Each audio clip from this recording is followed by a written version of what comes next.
Hello guys, good morning, no? Nandito na naman ako ngayon, no? Ito na pala ang bagong pangkabuhayan ko mga ka-idol, no? Buti na lang may mabuting puso na amo ko binigyan niya ako ng sari-sari store, no? Para daw ako ay maano ba, kumbaga pa sa Bisaya is malingaw, no? Mga idol. Hindi na pala ako makabalik sa bundok kasi ito na ang buhay ko ngayon, no? Nag-alaga ng mga biik, tapos nag-manage ng kunting sari-sari store, mga idol. Sana naman po ay panuorin nyo pa rin ako kahit anong mga ang gulo na nandito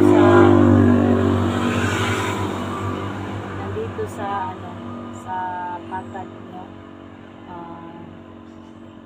Hindi na pala ako sa inyo mga kasama, no? Lahat ng team Pugi at saka team SG, no?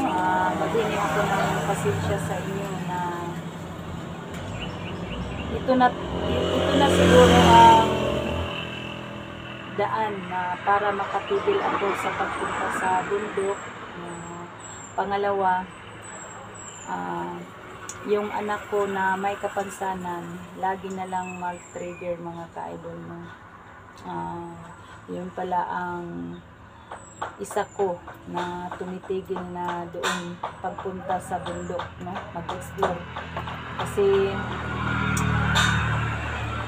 kung palagi na lang ako doon ay walang mag-alaga sa anak ko, kawawa siya. Sana maintindihan niyo pa rin ako, no? Ito na pala ang sitwasyon ko ngayon mga idol. Malaki ang papasalamat ko sa amo ko kasi binigyan niya ako ng maano ko dito sa patag ba, malingaw, kumbaga pa sa Tagalog, malibang, malingaw, ganun, no?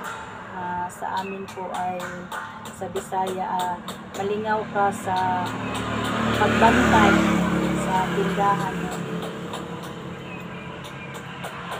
Sana lang po mga ka-idol, paulit-ulit kong sasabihin sa inyo, sana ay maintindihan nyo ako na sa lahat ng mga kasama ko, hindi na ako makatulong sa kanila kasi busy na po ako dito sa patag, no? Na nanahimik, na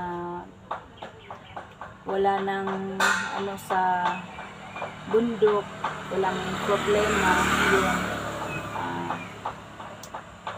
Yung iba na nanawagan na sa akin, nag-comment na tulungan ko daw yung ibang kasamahan ko kasi nag-critical.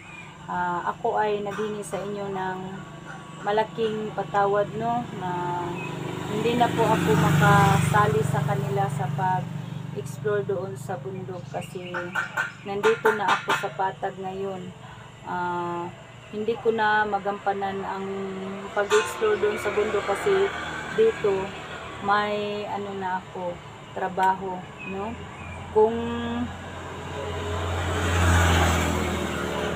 ipairal ko ang pag-explore doon sa bundok, matanggal ako sa trabaho ko, sayang naman, no?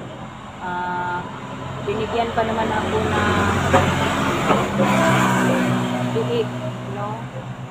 Tapos yung itong tindahan, kung manage ko lang ng gusto,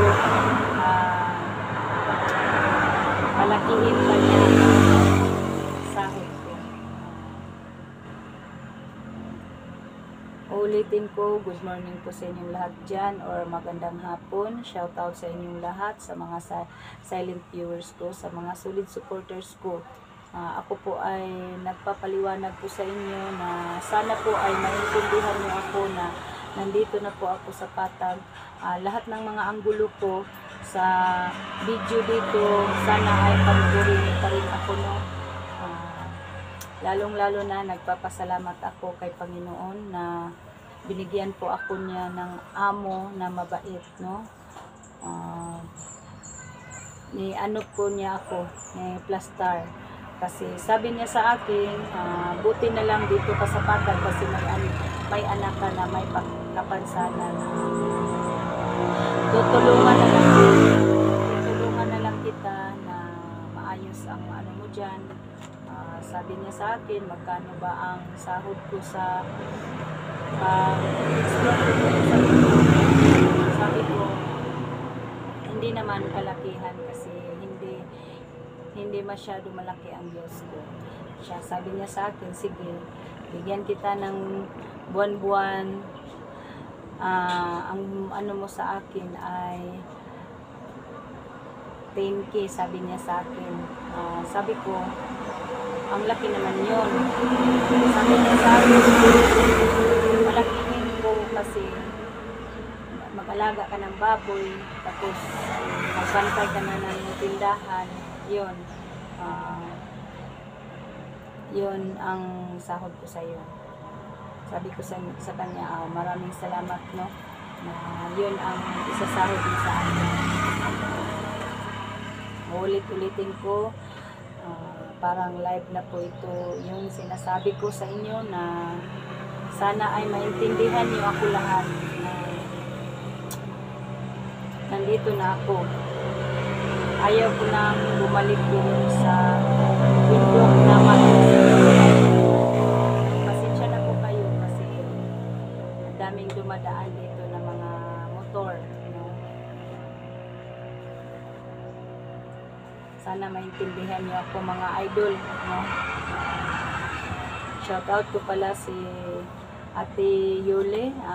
Salamat sa iyo, Ate Yule, na si Ate Yule po ay umalok sa akin na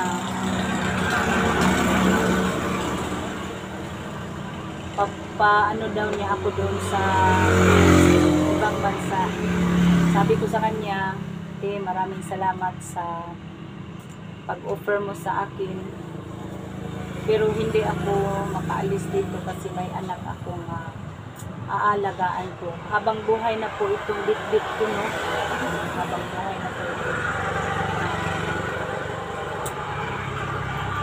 Hindi ko siya maiwan-iwan kasi kung wala lang sakit itong anak ko ay matagal na po akong naging ibang bansa, no?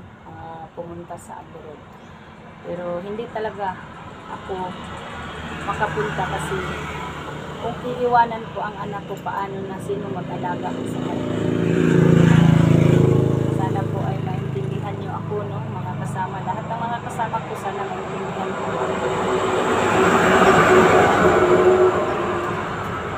Hanggang dito lang muna ang video ko, mga ka-idol, kasi maingay.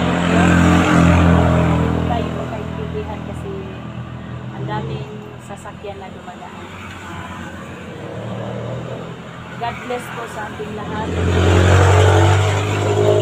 Sana nandyan pa rin kayo palagi, sumusuporta sa ating mga bagong mga upload, mga anggulo dito sa Patag. God bless all sa ating lahat. I love you. Mama.